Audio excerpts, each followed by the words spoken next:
Hello, I'm Tom Rilliewine. I'm Director of Nutritional Services for Land O'Lakes Animal Milk Products. Today we're here to talk about consistency in mixing and feeding a milk replacer.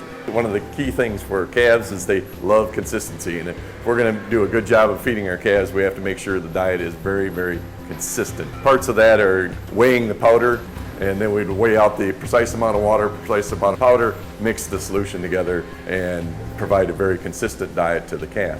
Another final check can be a final weight of the milk replacer and mixing it consistently. One of the key issues that we're trying to shoot for is getting the precise amount of water, precise amount of powder, and precise total volume. And one way you can ensure that is to use a water meter instead of trying to use a volumetric measure to look at water. Sometimes we found that tanks supposed to contain 30 gallons actually contain 25. And if you use a water meter, you don't have to worry about what the volumetric measure is or the changes depending on temperature. Another part of the water scenario is a thermocouple, and thermocouples are a fairly inexpensive piece of equipment that blend cold and warm water to a preset temperature. Thermocouple can be a great way of making sure the temperature is always consistent. We're going to talk a little bit about the tools used in mixing milk replacer and mixing it consistently. Some of the key tools involved would obviously be a thermometer, checking temperatures, the whisk or a squirrel cage mixer on a power drill, or even in this case a large propeller type batch mixing arrangement. And then of course the big number one key is the scale. And scale is to make sure we're weighing out the precise amount of powder, and if ideally you would weigh out water as well, and even maybe the final solution mix. Always check your scale. There's a number of options in scales. You can get digital scales, you can get load cells on mixers, things like that, but always check them because they can get off. It does happen over time, so it's always worth to recalibrate and recheck these scales on a routine basis.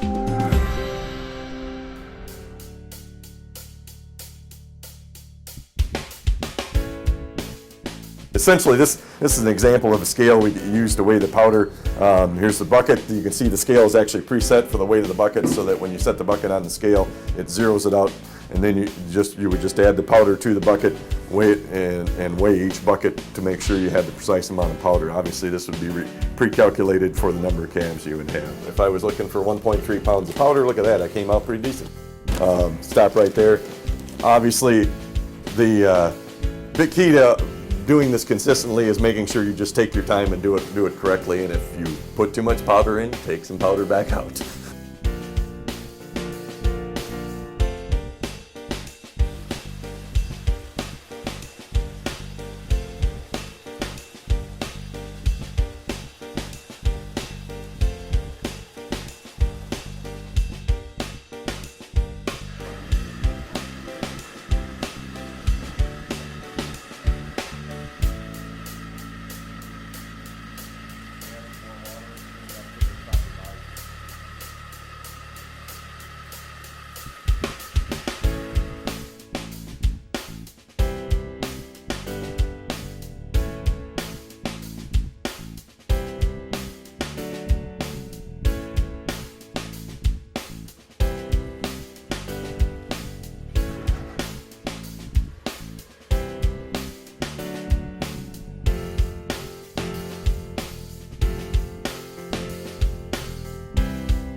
As far as mixing milk replacer, once we have it completely mixed and we make sure we have a very consistent mix at the proper temperature, key is delivering the consistent volume to the calf. Then that's kind of the final step in the process.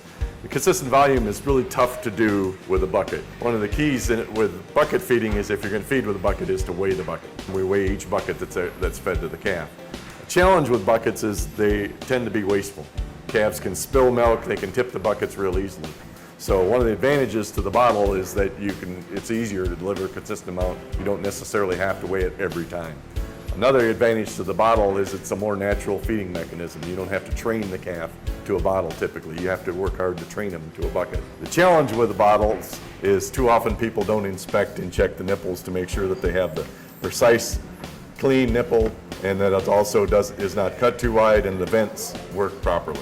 So all of those are some challenges with the bottles. If you maintain proper nipples and keep proper nipples on the bottles, the bottle can be the most effective way to feed the calf. No matter which piece of equipment you use, whether it's a bottle or a bucket, key is consistency in what you provide to the calf.